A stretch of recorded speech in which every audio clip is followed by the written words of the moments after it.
Every day when we wake up, we grow old. Sindio? But spiritually, we are growing. Hallelujah. Bwana sifiwe. Amen. Let us stand up. I have one of the national, I say heavenly national anthem. Hallelujah. How many were connected? Heavenly national anthem. National anthem. Hallelujah. Bwana sifiwe. Amen. Let us lift our hands. Naimba tu nyimbo ile tunajua. Bwana Mungu nashangaa kabisa nikitazama jinsi ulivyo nyota nguruma vitu vyote vyote viumbavyo kwa uwezo wako Bwana Mungu nashangaa kabisa nikitazama jinsi ulivyo nyota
Wacha roho yangu ikuimbie Bwana. Wacha nikusifu asubuhi wa leo. Maana wewe ni Mungu mkuu Bwana. Umetutendea makuu Jehova. Umetuinua katika kila hali ya maisha yetu. Hata ukatupa afya njema Mungu uishie milele. Ndiposa ninaimba asubuhi ya leo Bwana. Nikisema wacha roho yangu ikuimbie Bwana. Maana umeniumba nikuimbie Yesu. Maana umeniumba nikutumikie Jehova. Ninakuabudu asubuhi wa leo Bwana. Ninasema wacha ukatembee mahali hapa Bwana. Nena nasi Jehova. Utupe maneno tunayotaka kuongea Jehova. Maana hii service ni yako Yesu. Ninakukaribisha katika ibada. Maana hii ibada ni yako Bwana. Nena na kila nafsi mahali hapa Bwana. Nena na kila roho Jehova Bwana. Mahali hapa ukataze roho wako Bwana. Ukatende jinsi upendavyo Bwana. Katika jina la Yesu Bwana. Mungu mimi na roho yako Jehova. Mimi na roho wako wa upao Bwana. Mimi na roho wako wa nguvu Jehova. Mimi na roho mtakatifu mahali hapa. Ukanene nasi Yesu. Pokea sifa na utukufu. Maana wastahili sifa na utukufu. Katika jina la Yesu tumeomba na kuabudu. Amen. Hallelujah. Sit on your enemies. Hallelujah. Mwambie jirani yako, I'm sitting on my enemies. The Bible says in the book of Mark, He will make them your footstools. Ni kweli? Hallelujah. Wow. Hallelujah. Geukia jirani yako, mwambie anaonekana ameng'ara. Bwana asifiwe. You are smart. Today is Women's Day. Hallelujah. Ndio mnaona vile tunang'aa, si ndio? Kuna kitu wase niwaambie kitu moja. Unajua the more unaendelea kusoma neno la Mungu na kustudy na kumeditate upon the word of God, you receive a revelation. When you go before the Lord at your own altar, in your bedroom or wherever you have it in your house, how do you dress when you go before the Lord? Ladies, tunafunga stocking kwa kichwa alafu tunaenda kuomba, si ndio? Umeamka tu asubuhi ama umetoka mahali umetoka shamba wapi? Let me tell you, dress as if you are going for a great meeting. Dress ni kama sasa unaenda kuona president. I'm telling you, see what will happen. Because that's how you treat God. I'm very sure sisi wengine tukienda kuona our boyfriends, you look very smart, ndio? Ladies, you buy new dress. Unanunua karibu mbili kwa sababu unapima unasema sio, na hapo nenda unauliza jirani mimi nakaa aje because unataka kuonekana smart. Kweli? Hallelujah. How do you dress when you go before the Lord? I'm telling you, sometimes watu wananiuliza na dress na nisema unaenda town, siendi town. Because I want to worship God. Because I put him number one. Patia nafasi yake. Hallelujah. Give him his position in your life. He's everything. God employed you. He employed your body. The Bible says in the book of Romans, our bodies are the temple of God. Bwana asifiwe. Amen. Our bodies is the temple. We have been employed.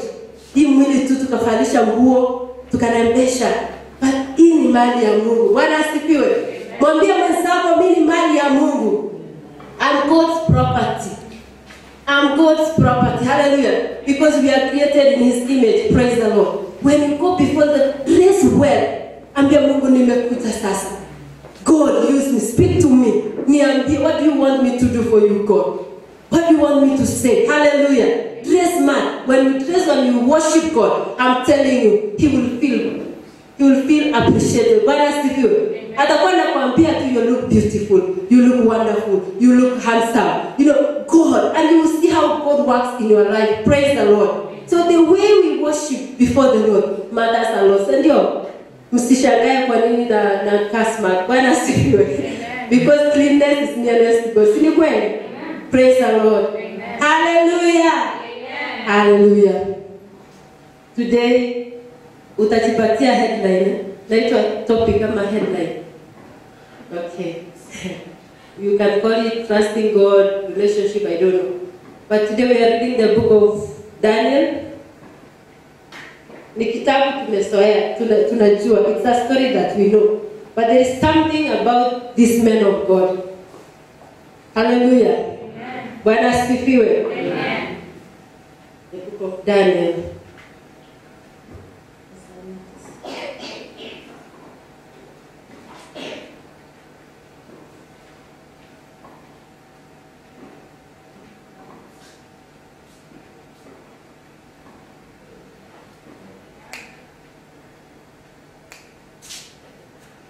Okay, let's start from verse.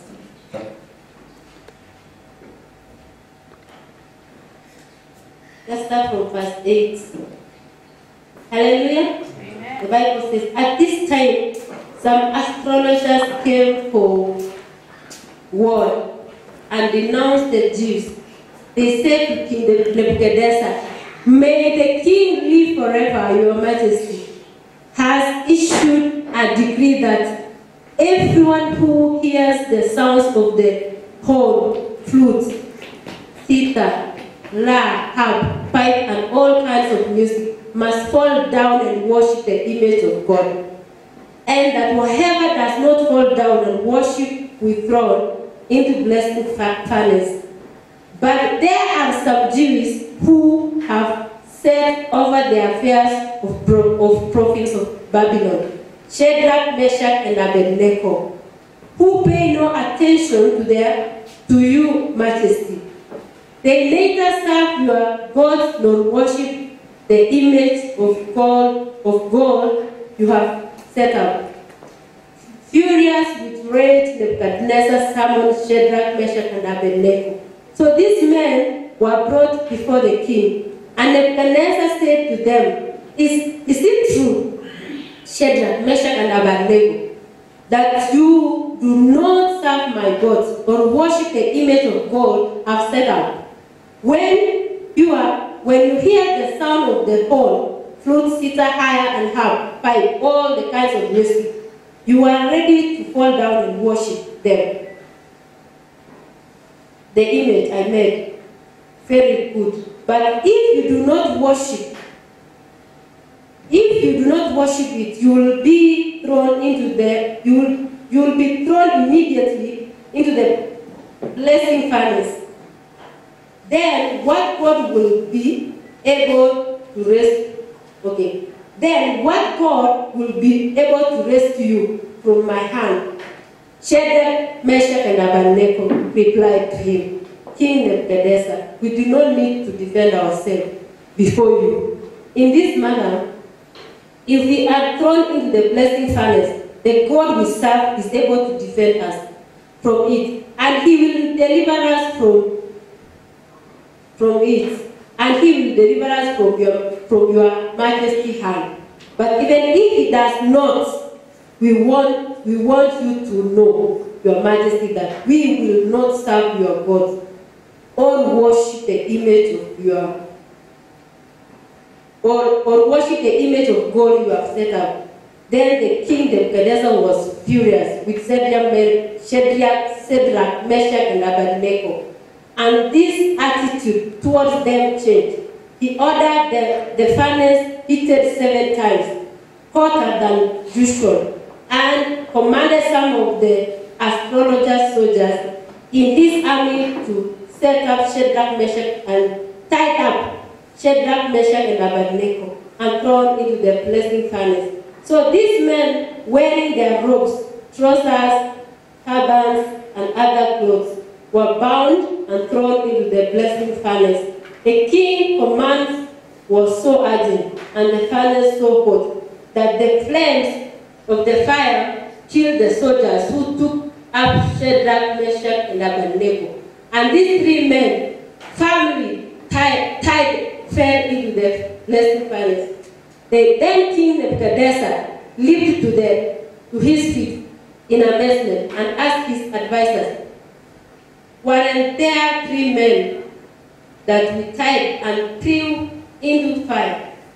They replied, certainly, your majesty. He said, look, I see 4 men walking around in the fire and bound and hung, and the 4th looked like a son of a god. Nebuchadnezzar then approved the opening of blazing furnace and astonished Shadrach, Meshach, and Abednego, servants of the Most High God, came out. And here, so Shadrach, Meshach, and Abednego came out of the fire, and satraps, perfect governors, and royal advisors crowded around them. They saw that their fire had not harmed their bodies, nor was hair of their head singed. Their robes were not scorched, there was no smell of the fire on them. Hallelujah. Bwana asifiwe. Let us read the book of Job 13:15. Though he slay me, yet I will trust in him, but I will maintain my own ways before him.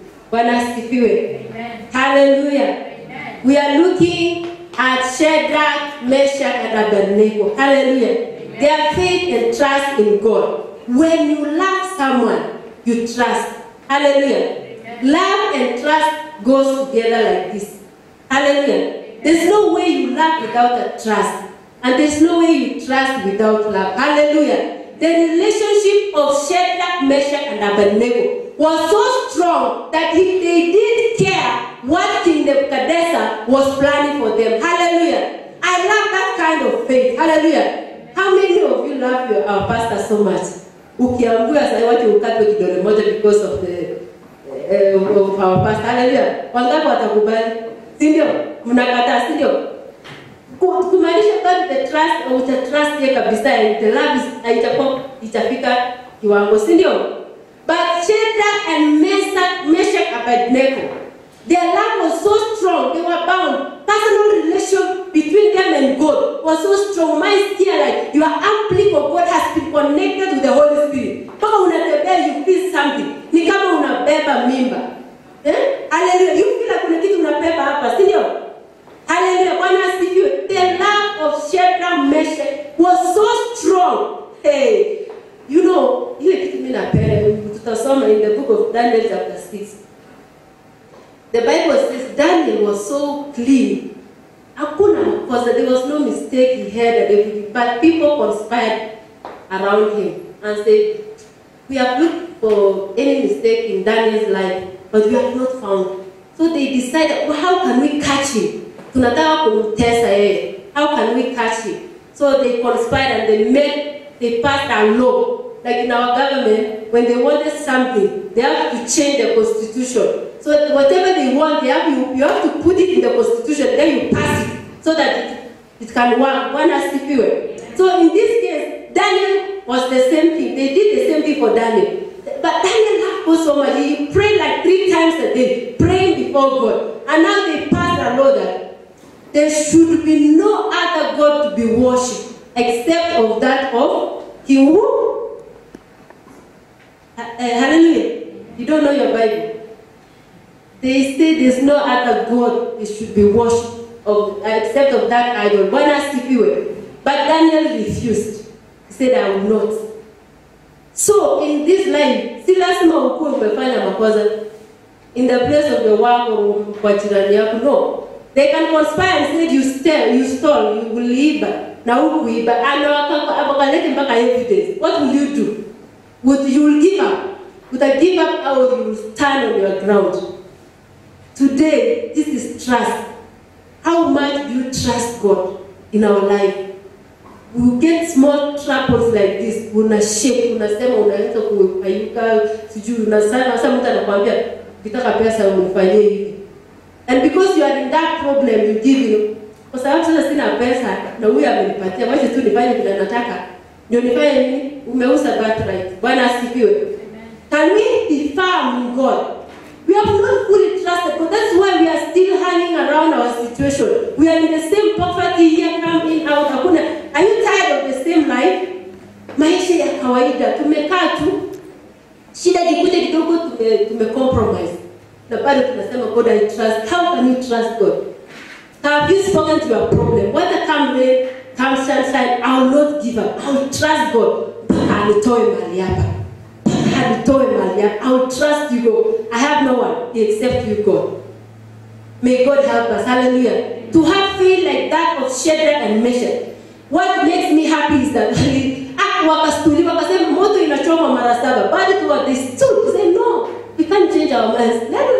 Kuna kitu napenda. He said, if God deliver us, fine. If He will not deliver us, fine. We will not bow to your God in Nebuchadnezzar. Bwana asifiwe. Hata kama uchome mara 7, Mungu akituokoa sawa. Asipotuokoa sawa. Still I will not change my mind. Because they had trust in God. 100%, not even 100%, 500%.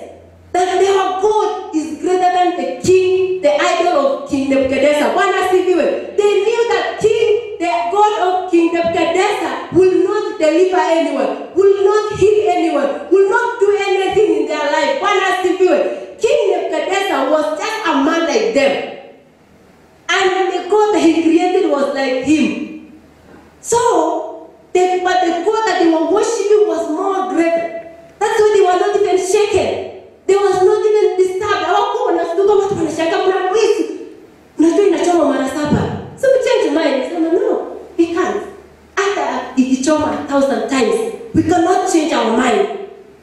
Fam, how much do you trust God? Have you reached that level? You leave your problem. Say, no, I'm trusting God. Let this problem come. Let this sickness come. I don't care. But I trust God that he will heal me one day. And if he will not heal me, I will still serve him. Praise the Lord. Amen. Do you know? God still loves you even if you are in sickness.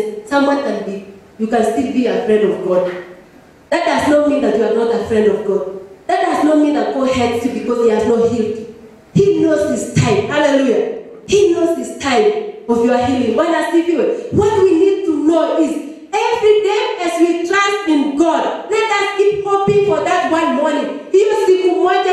Hallelujah. The day that God say yes, today is your day of deliverance. Today is your day of healing. Praise the Lord. Amen. Hallelujah. Like Shadrach and Meshach, Abednego, they knew that their God will come. And he will not come.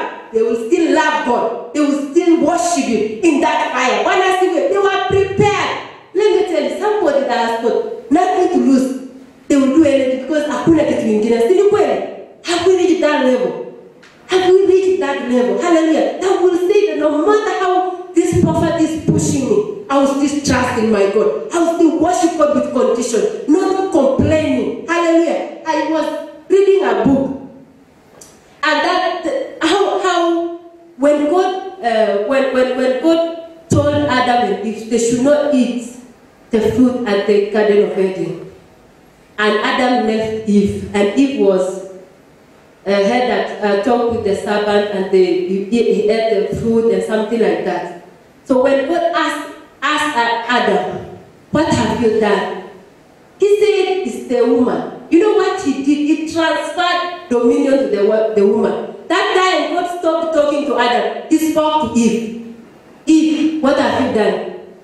Eve transferred dominion to Satan. Hallelujah. And watch kamwambia ni Satan, ni Shetani.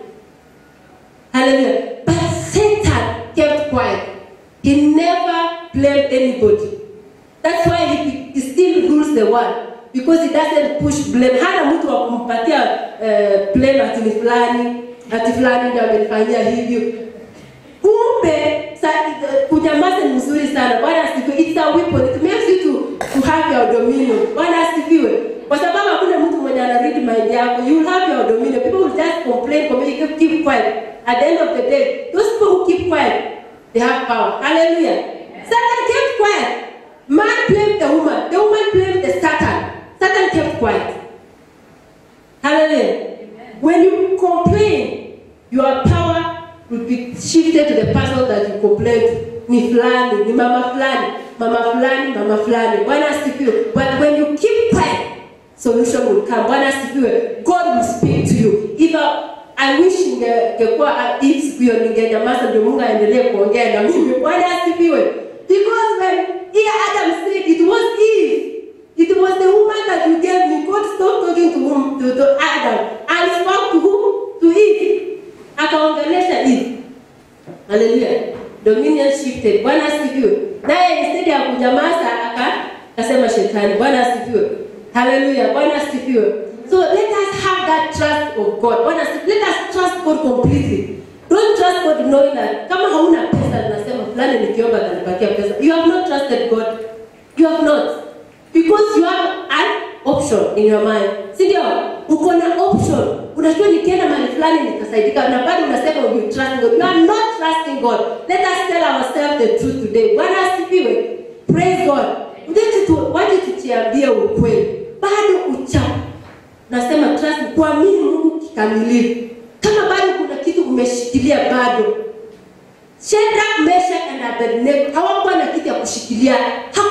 Hawakuwa na ndugu mwenye maybe alikuwa komanda huko wakiongea wataongea na king amwambie wacha tu. No, hawakuwa na mtu wote, walikuwa na Yesu. They were with Holy Spirit, God the Son and the Holy Spirit. Bwana asifiwe. Now the Bible says when they were thrown into the fire, hallelujah, the fourth man appeared. Hallelujah. The fourth man appeared because God saw their trust. Their trust was 500%. Wow. Can you try today, this week, trust God in something that you need in your life, and you will see the fourth man walking in your life. The fourth man will walk into your situation. It doesn't matter how bad it is. Hallelujah. I've seen this working in my life. I said, since I came here, I've seen a lot of changes in my spiritual life. In God, every day I receive revelation.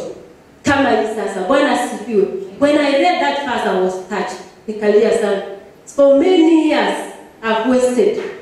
I knew nothing. I was saying I'm trusting God, but behind my back, I'm thinking like Nintendo Kwanani. And it's ideas. Plan B. Hakuna plan B in trusting God. There's no plan B in trusting God. It is nil. It is you and God and the Holy Spirit. And the fourth man will walk in. The day I discovered that, the fourth man walked in my situation. And today I'm seeing God. Every day I see miracles. When I can't, nikifika mwisho kwa kitu, naambia Mungu ni wewe. Sina mtu mwingine, hata kama ninajua, ninakataa. Bwana asifiwe. Maana mimi nataka Mungu atukuzwe. Bwana asifiwe. I want God to be glorified. I want to train myself to trust God completely. So that when you are alone, when Apostle is not there, when Prophet John is not there, when Pastor Moses is not there to pray for you, to join your faith with yours, you know how to pray for yourself. And trust God that moment. And trust God, because you can call Pastor, Apostle, man of God, but he's praying. He cannot pick your call. What will you do that moment? What will you do? It's an emergency. Maybe your child has fallen down, or the child has received an evil attack. What will you do? If their phones are not going through, I've experienced that. Let me tell you, I've learned these things the hard way. From nowhere your phone goes off. Would you what has happened? What will you do? Trusting God when you are alone. In a situation, let me tell you, sometimes some of the sickness are attacks. For example, homa, let me tell you, I want you to do something. When you feel like that, just go and worship God. If you cannot pray, sing. Within 10 minutes, 15 minutes, I'm telling you, that thing will leave you. That means it was a spiritual attack. Trust in God. Wherever you are, from my you see something, just trust God. Just ask the Holy Spirit, lead me, what will I do now? So that you can help yourself. And by doing that, you are growing spiritually. You are helping yourself, you are helping the church. Because you are at the church first before you come here. So by you come here, hey, miracles are happening. Because everybody, their black cards are lifted before God. They are ready. Miracles. Hallelujah. Let us trust God to that level of Shadrach, Meshach, and Abednego. Like Daniel, they looked for mistakes. They could not find any mistake in him. They conspired to make him so that they can catch him. But the God of Daniel came for him. Hallelujah. If the lion could not eat him, he could not. Because the fourth man appeared in the case of Daniel. Hallelujah. Today, this week, let the fourth man appear in your situation. Let the fourth man come for you. As you trust in God, 500%, not even 100%, completely. Surrender your life to God. Surrender everything to God. Hallelujah. Praise the Lord. That's why I like this song that says, "What in the sing it, because God, that's why the way sometimes we complain. I'm talking from your experience. Before I knew this, it's like we have employed God, but God has employed us. Everything that we have is His. And even the Bible says, the one who is in us is greater than the one that is in the world. Why are we complaining then? So now, God, you have employed me because of this body. Now, God, I need this. What can I do? And then you trust Him 100%. and see what God is going to do in your life. Praise the Lord. The problem with the church today is we say we trust God, but we really don't trust God. We trust God with plan B. We trust God with plan C. We trust God, and we are still going for diviners. But we are still going to look for help somewhere else. We are going to stand in one place. There's one of my friends. I don't know. He's just going everywhere. I don't want to come on that. Please, so to leave kidogo, then wait for God, for you to see what God is going to do from all those prayers you have received. But she's not stopping. She's still moving around. I don't know she will move until when. And I remember when she came here, man of God, I think she gave her prophecy and told her, have you spoken in tongues? He said, no. He said, you have to start that journey. But now, she has not even started the journey, she's moving somewhere else for prayers. How will the prayers work now? Somebody can you help? How will the prayers work now? Internationally, nationally, everywhere. I say, wow, oh, this is a lesson for me. Let me check myself. Have I trusted God even when I'm myself? Before I trust, okay, it's not bad to go and be prayed. It's not bad. It's for God to lift your spirit to higher level. Bwana asifiwe. Si mbaya ni mzuri. Bwana asifiwe. But start from yourself. Because you can still be praying and you cannot work. Why? Because you are not ready. Your house is not in order. Bwana asifiwe. You have not worked for it. It's not easy. Because you have to work for the miracle to work. You have to work for it yourself so that it can work. So that you can maintain that miracle. If you want it, you will be praying. You will receive the miracle, but you will not maintain it. Because your house is not in order. Trusting God completely. Have you trusted? Look at like Sarah. Her life was so full of disappointment until it was very late. Baka could give up. She trusted God. Finally, God came for Sarah. Bwana asifiwe. The fourth man came because of the trust he trusted God. He never gave up. He never gave up. Even when at that time he was losing hope. He was doubting like maybe God is not coming again. But God never used that to stop the miracle. He still came. Bwana asifiwe. He still came. Bwana asifiwe. A story of like someone like Hannah. He prayed every day. God, open my womb. God, open my womb. Hannah had no option. He never went to a witch doctor, no. But he trusted in God. But he hoped for one day, that one day it will come. And God gave Hannah Samuel. Hallelujah. Prophet Samuel. Hallelujah. Have you reached that level of trust? Trusting God completely. People like Rahab. I like Rahab. The Bible says, and he trusted their God. You know what Rahab was doing. It was not good. But the Bible says, and he trusted their God. That's why he helped them. And you know, Mungu ya watu. Hey, ni kama ni mzuri, what they do? Let me trust their God. How many people trust your God? How many people trust their God? Let me trust God of Sister Eunice. Let me trust God of Brother Elijah. How many? How many will say that? Now God wanasema hivyo. Basi niamini Mungu wako. Because they have seen what is happening in your life. It starts from you. It starts from inside you. Having that personal relationship with God. Loving God. How do you treat God? Una treat Mungu aje? Let me talk to my sister. Today is a women's meeting. In our handbags, you know, we have a lot of things. We have water, everything. In that handbag, how do you treat God? Unaweka aje Biblia? Nachanganya Biblia na lipstick. Makeup, umekanisha pamoja. That's the level you treat God. Really? Umechanganisha yeye. Imagine umeweka na hiyo Biblia yako ya kuchikodoa pamoja. Sad.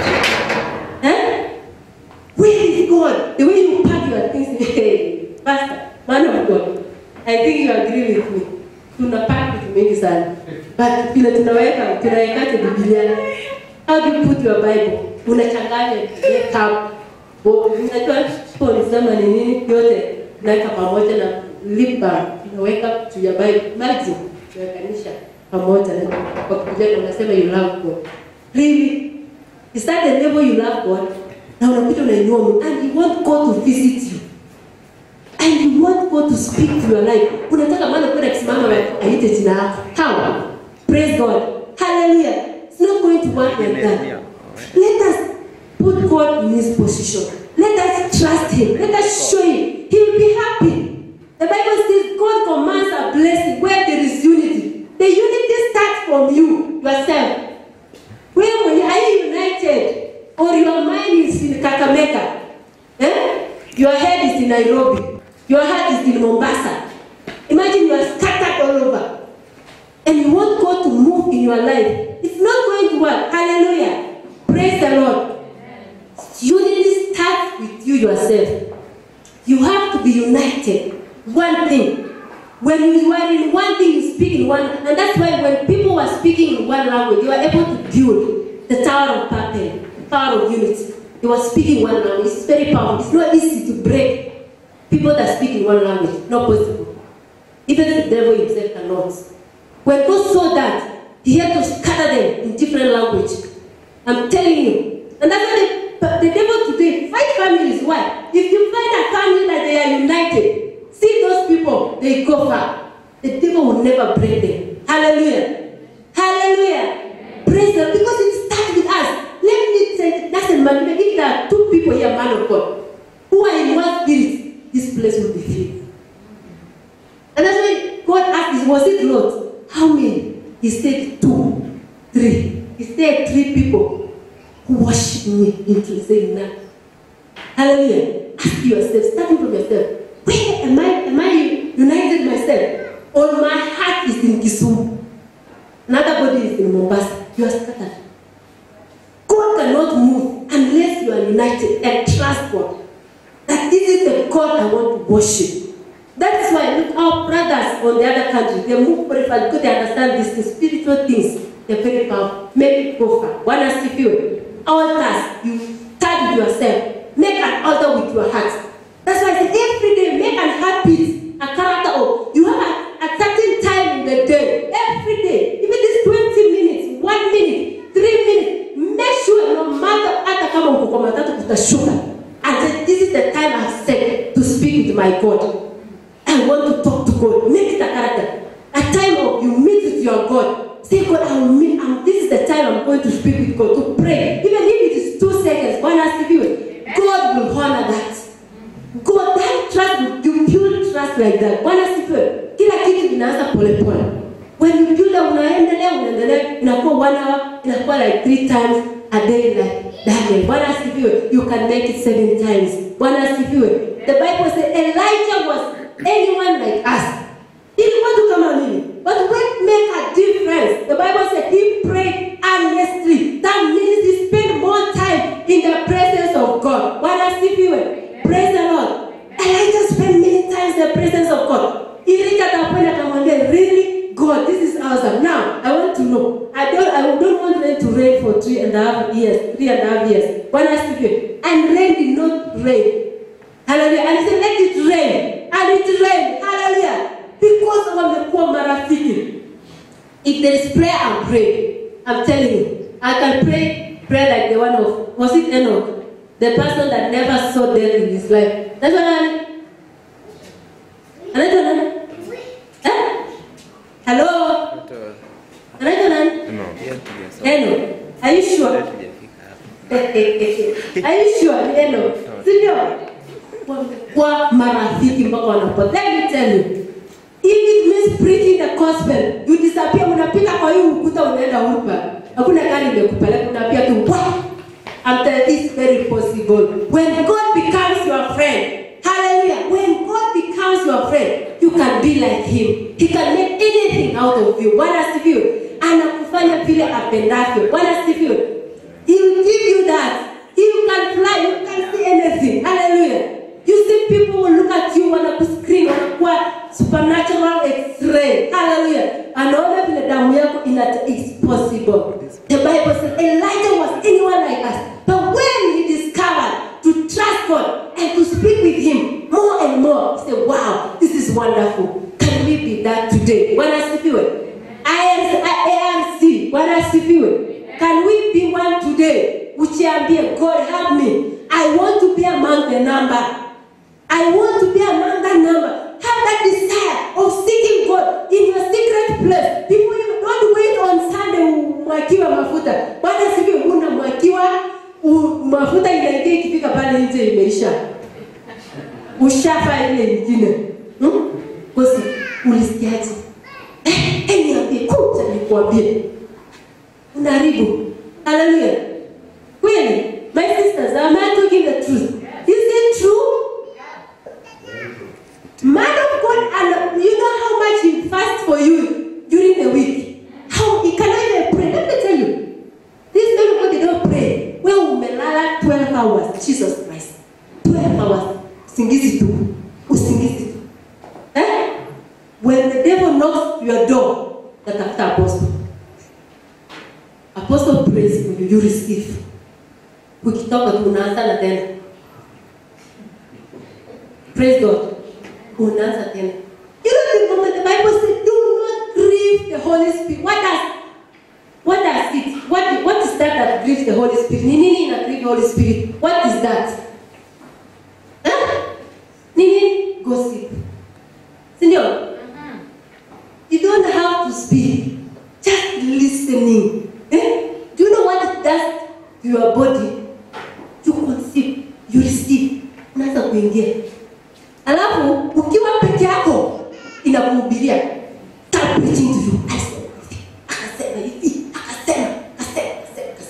When you are alone, mpaka hata ulale usiku. You cannot sleep. Let me tell you today one thing. Before you sleep, check what you watch. Check what you listen to. That's how you get nightmares. Because we may watch Afrostinem. You watch Afrostinem and you sleep. And you expect Holy Spirit to visit you. How? May God help us. How? Man, how? And they come here crying. Problem. Why you watch Afrostinem? From that Afrostinem you receive attack. We may watch on. Hallelujah, Bwana asifiwe. Scaring you. Inaitwa masquerade. And you want the Holy Spirit to speak to you. You want to speak in tongues. You want, when you enter like this, you want apostle to call you by your name. How? How is that possible? Unless by the grace of God. Hallelujah. Unless by the grace of God. Let's watch what we see before you sleep. Let's see what we read. Praise the Lord. Amen. Hallelujah. Amen. Hallelujah. Amen. Let's stand up. Thank you, Jesus. Nashangaa kabisa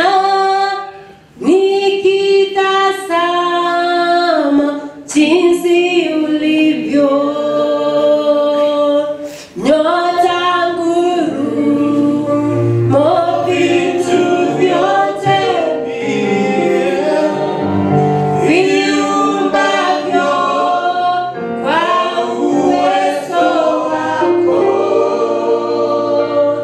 What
Abednego. They said, if God doesn't deliver me, it shall remain the way it is.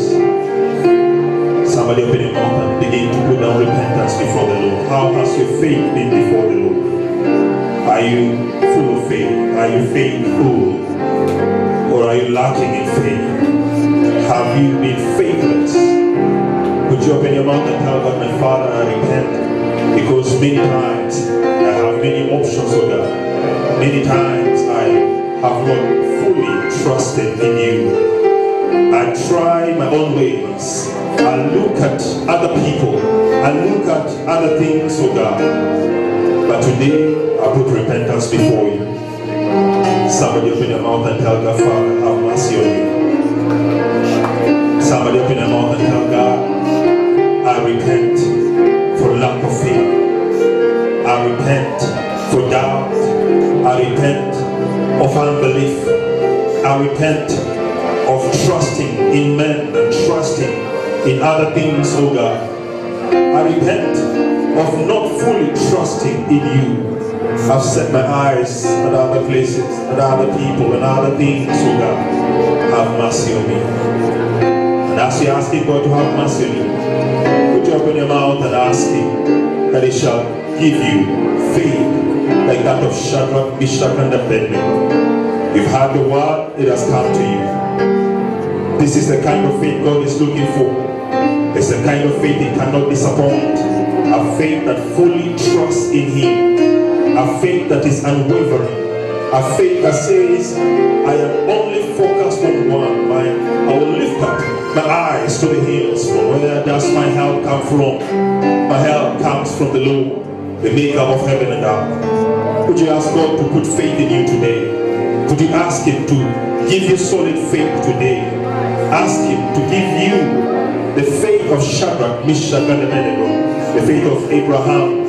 Could you ask Him to give you the faith of Daniel? Could you ask Him to give you the faith of Enoch? Could you ask Him to give you the faith of Elijah? That you too will be a friend of God. For any man that must be a friend of God must have that kind of a faith. Somebody open your mouth. This is the kind of person that God desires. One that fully believes in Him. One that fully trusts in Him. One that has unwavering faith in Him. Ask Him today to increase your faith. You may have been lacking. You may have been in that place where yes, you are still trying and struggling to come out of it. But right now, just open your mouth and ask Him, Father, I need to be a man of faith. I need to be a woman of faith. I want men to refer to the God of Apostle Paul. I want men to refer to the God of David, the God of Victor, the God of Peter, the God of Eunice, the God of Sifa. Open your mouth. Speak to God. Tell Him, my Father, let there be works of God manifested in my life, that people will refer to the God of my life. Somebody speak to heaven right now. Somebody speak to heaven right now. Somebody speak to heaven right now. Can somebody put down a dedication before the Lord, that no matter the kind of fire I go through, no matter the kind of challenges I experience, I will not turn away from this God. Maybe today as you came here, there are serious things that are facing you. Could you put down a commitment that even if God does not deliver me, I will continue to trust in Him? Can you put down your commitment before the Lord like Job? Yes, even though He slays me, yet I will maintain my trust in Him. Somebody open your mouth. Job went through the fire, but he determined that despite my fire, I will trust in the Lord. Can you speak to God and tell Him, my Father, my whole heart is yours, my whole faith is yours. If you don't bring me out of this situation, I will not turn away from you. I will remain to serve you. I will remain to love you. I will remain to be your child, Jehovah God. Somebody open your mouth and speak to God. Tell Him, my Father, even if they cast me into the fire, even in that fire, I will trust in you. I know you will bring me out. I know you will deliver me. But if you don't deliver me, my faith will continue to remain in you. Somebody, wherever you are, can you open your mouth and tell Him, my Father, right now, help me. You may be going through some fire. Can you ask God, my Father, this is the fire? And I'm like somebody who can open your mouth and tell God, this is the fire I can see in my life. Maybe something has happened in your health. Maybe something has happened in your family. Something has happened in your relationships. Maybe something has happened in your finances. Maybe something has happened in your spiritual walk with God. Maybe somebody spoke some things and someone has been really fighting you. Could you open your mouth and tell God, my Father, this is the fire I am going through right now. And I'm trusting you that I'm coming out of this fire. I will not remain here. You are bringing me out. You are bringing me out. And when I come out, I am coming out to promotion. Oh, come on, somebody talk to God. Somebody talk to God. I know the Lord wants to help you today. Could you just trust God? Could you release your faith? Could you not hide the matter but expose it to God? Could you speak to Him and tell Him exactly what it is? Come on, somebody speak to heaven. Don't come with a need in the house of God and be quiet about it. You know it's there. You know it's nagging you. You know it's bothering you. Now can you express it to God and tell Him, my Father, this is the same thing that is on my heart right now. Help me today. Bring me out of it today. Deliver me today. Let me see your salvation today. Somebody speak to heaven. Somebody speak to heaven. Exercise your faith and expose it to God. Inda rabakanda nanamanda. Ribani kitikiri baka. Kanda namante kiriri. Inna nanamanda rabah. Karakanda. Raise your hands to heaven. By the word that has been spoken, today receive new faith in Jesus' name. By the word that has been spoken, today receive solid faith in Jesus' name. By the word that has been spoken today, whatsoever situation may be troubling you, receive divine deliverance today. Or somebody receive it right now. Receive deliverance from that your fire today. Receive it in the name of Jesus. Receive deliverance from that fire today. Receive it in the name of Jesus. By the faith that is in your heart, may heaven arise. May heaven arise to turn it around. May heaven arise to turn it around. May heaven arise to turn it around. May heaven arise to turn it around. May heaven arise to turn it around. And I declare to somebody under the sound of my voice, your season of divine promotion has come. May God that delivers, deliver you from your fire into your place of promotion. Come on, receive it. Come on, receive it. Receive it in Jesus' mighty name. Can you shout a mighty amen? Shout a mighty amen. Put your hands together for Jesus because of this word that has been spoken. Could you one more time appreciate Irene Lemika for that word? Are you blessed by that word? You feel like the word has spoken to you? Do you feel like that was my word? If it was your word, can you say it was my word? It's my word. You know, sometimes the word is preached and you're thinking about somebody else. If Susan was here, Jesus, I should have called Susan. Because if she arrived here, this word will change her life. Look at your neighbor and tell the neighbor, I have news for you. The people who needed this word are right here. And it is you. Amen. Amen. God selected all the people that needed the word and brought them in this house. And you are the one. Amen. The women are continuing to bless us.